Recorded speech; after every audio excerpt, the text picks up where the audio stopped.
Welcome to Numberless Word Problems. What problem are we trying to solve as we talk about the potential of using numberless word problems in our class? Have you ever presented students with a word problem and they use some random operation in order to solve it? By the way, it's most typically subtraction that they use. It's because they might not understand what's going on in the word problem and they just grab whatever numbers there are in there. They grab whatever keywords that they can find in there and then they just smush them together without any logical reasoning behind it. So how can we solve that? Well, we can use numberless word problems. What are numberless word problems? They are simply word problems with the numbers removed, which seems silly, seems different, but doing that can really make a big difference in student success when they are encountering word problems. You'll notice I have a link listed at the bottom of this slide where you can dig more deeply into numberless word problems. So how do we use numberless word problems in our classroom? I will walk you through two different examples, a grade 1 example from the organizing idea number, learner outcome number 2, and then we'll work through an example from grade 5 from statistics, learner outcome number 1. As we explore these two examples, what I'd like you to do is look at the structure of the numberless word problem. What do you notice? What is included in a numberless word problem and what is left out? And what is that procedure that I walk you through as students in order to help you dig deeper into a numberless word problem? Let's dive in.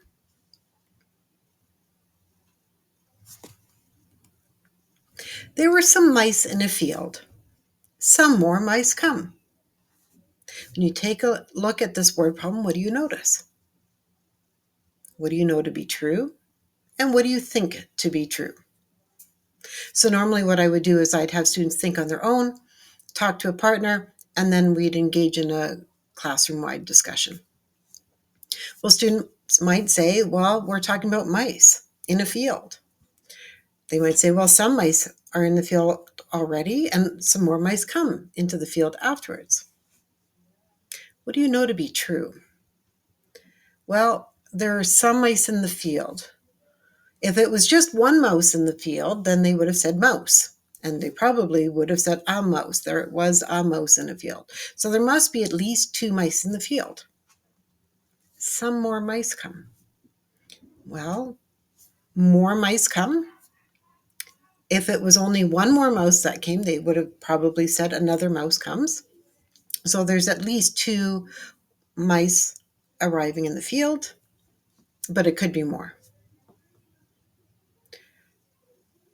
Another thing that I know is there's at least 2 mice in the field to start, and then at least 2 more mice show up, then I know that there's at least 4 mice in the field altogether now. Okay, what are some answers you know could be true? Well, there could be 10 mice in the field, but there isn't just 2 mice in the field. How has the word problem changed? What do you notice? What do you know to be true now? And what do you think to be true now? Well, now we know how many mice there are to start. There was 5 mice in the field to start. So what do I know to be true? Well, that some more that still come is still at least 2 more. So I predict that there is at least 7 mice in the field now. There could be more. There could be 30 mice in the field. There could be 1,000 mice in the field. But I know that there are at least 7 mice in the field. What do you notice? What do you know to be true now? What do you think to be true now? What do you think the question that I'm going to ask you at the end is going to be? Well, there were 5 mice in the field. 8 more mice come. So now I have a total of 13 mice in the field. What do I think the question's going to be? I think I'm going to be asked how many mice are in the field now. Oh, and there you are. I was correct. But I don't necessarily need to show that question to students. I might hold off and just say, oh, you have interesting questions. Go ahead and answer the questions that you think I'm going to ask. And then we can share those questions and students can share their answers and we can determine if that makes sense based on what we see here. And then if this question didn't come up, then I can bring it up and then we can go ahead and solve that question as well. Let's go ahead and take a look at the grade 5 example.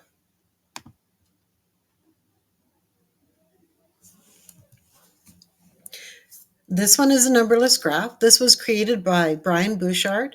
I reached out to him many years ago asking if I could take his numberless graph that he just put into a blog post and convert it into a Google slideshow. And he said, absolutely, go ahead and use this as long as you're not selling it. So feel free to take this one as well as the mice one and use it and change it as you need to. So let's engage in this one.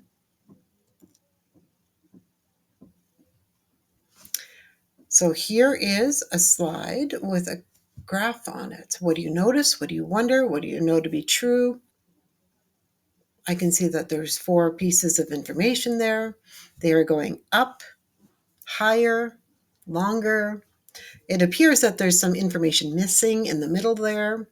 I can see that I've got the axis of a graph there, but I don't know any information around that. And I can see the lines, the horizontal lines there. Now, what do I know to be true? Oh, I see. Kit Kat, Hershey's, Snickers, M&Ms, and Reese's, all different kinds of chocolate bars. Snickers still doesn't have anything in there. I notice that M&Ms and Reese's are almost the same. I notice that Kit Kat and Hershey's are almost the same, and that there's a big jump between the Kit Kat Hershey's and the M&Ms Reese's. Those are all pieces of information I also might have noticed on the previous graph without the information at the bottom. Now I have Snickers, and I can see that Snickers is somewhere between Hershey's and M&M's, but it's closer to M&M's. Now I have a title and a subtitle in there, Trick or Treat, so it's about Halloween. And then on the left, I can see sales in millions. So I can start to wonder what kind of information I'm getting now. Now I can see some numbers on the side. There's $100, $200, $300. So I can see it's increasing by 100. But then I have to remember that it says sales in millions. So it's not $100, it's $100 million.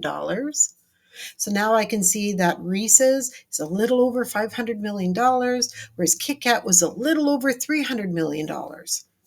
Hershey's, if I were to guess, is probably about $320 million. I can use some estimation skills in there. So I can really play with some sense making around numbers there. So maybe on the previous screen, students were starting to estimate the values like I did. I said it was around $320 million. So then students can use this screen in order to see how close they were in their estimation. It's a great estimation activity. So they might ask questions like this. How much greater were the sales for Reese's than Kit Kat? So then I can use some addition and subtraction in there in order to help me figure out the answer to this question. But students might have had other questions that they wanted to answer here. It's the beauty about numberless word problems is that the questions that come out often dig more deeply and in other directions than you would have presented to students. So you can really add a lot of other questions than a simple word problem would have given them. I could have given you this graph to start and asked you that question, and you would have been able to solve it. But the other paths and the engaging with the noticing and the wonderings brings out so much more than you may have anticipated. So as we explored those 2 examples, what did you notice about the structure of a numberless word problem? What was included in there in the beginning, and then what was left out and not revealed until later on? So you probably noticed the very first slide of both of those didn't have any numbers in them. And with the graph one, it didn't even have a title of the graph. There was no other information. It was just stripped of information and keeping it to the basics. What else was left out? Well, the questions were left out. You were given information, but not the question. So when you are in the classroom, walking students through the process of engaging in a numberless word problem, you would follow something similar to these steps. You display the context, You'd use soft words. In the case of the mice in the field, there were some mice. Some would be considered a soft word. So it implies quantity, but it doesn't give you the quantity. You don't include the question. Give students the opportunity to see if they can figure out what that question is. Students have a chance to discuss the problem. What do you know? What do you think you know? Especially in the case with the mice in the field, you'll notice that I replaced one soft word with numbers. What do you know now? What do you think you might know? Then you replace the second soft word with a number. What do you know now? And just keep replacing any soft words with more precise values one at a time and engaging in conversation after each one. So you're just slowing down that reveal. And you're talking about how the new values change what you know about the overall result. Then we ask, well, what do you think the question is? And then students can solve their own questions that they are thinking about. And then you can, if you need to, display the question that you were thinking about.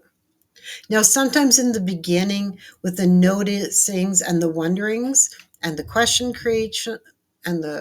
creations, students start to give silly um, responses that aren't necessarily helpful. So one of the things that I'll often do is, what do you think a mathematician would notice that would be helpful? What do you think a mathematician is wondering about in regards to this information? So here are some possible soft words you can use: some, several, a group, a collection, a pile, or more, fewer, extra.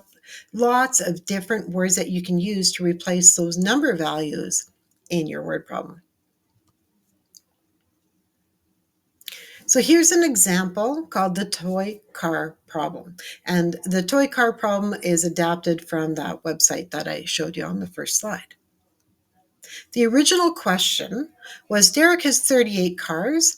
Jadra has 54 toy cars. How many toy cars do they have altogether?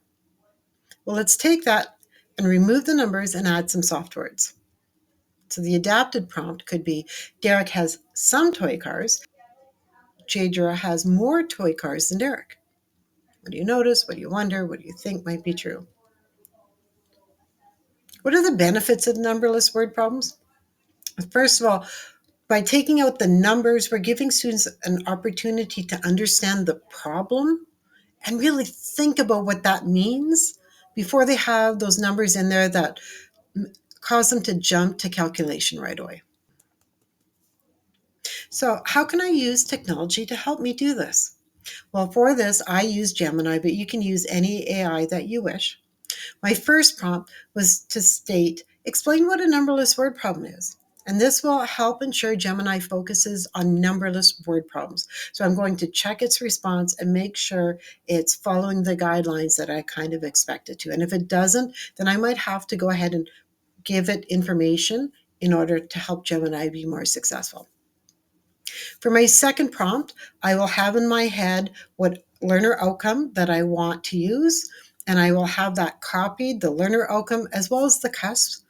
And I will say, create several numberless word problems, each focusing on a different aspect of addition in this case.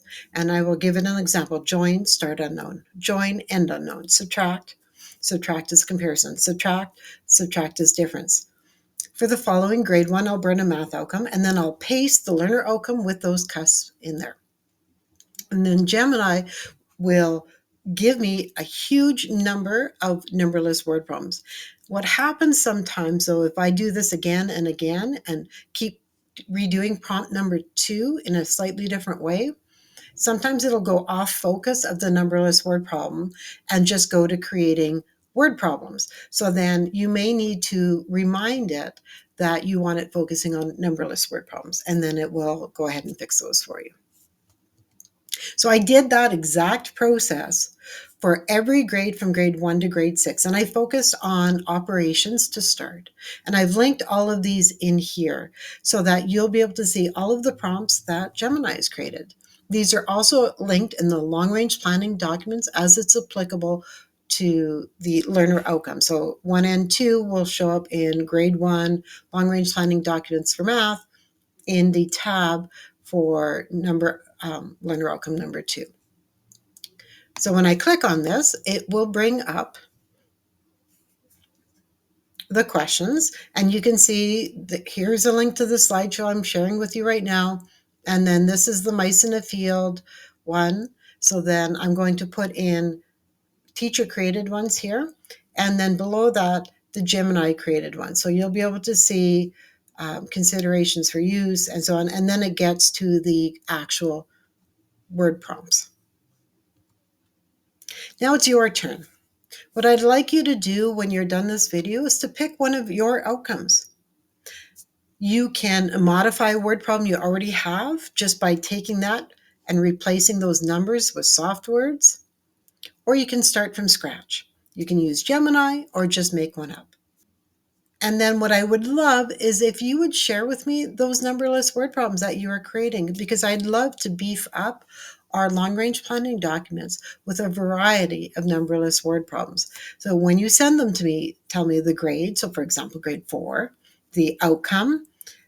If it's from geometry, just say geometry learner outcome number 1, and what the word problem is. Now, if it's AI generated, indicate it was AI. If you made it up, just say you made it up. If you took one that already exists, keep in mind copyright issues. So if you took it from an old resource, we want to be very cognizant of copyright issues. So just be thoughtful of that as you share those kinds. So hopefully you found that helpful, and you can see now how numberless word problems can really benefit students, slowing them down in mathematics, taking away the anxiety of the operations, and getting them to understand what a word problem is actually trying to convey, and having them create the questions for it so that it'll help them predict what questions might look like based on the information they have before they ever get to the actual computation piece. Thanks for joining me today, and I look forward to seeing you in future videos.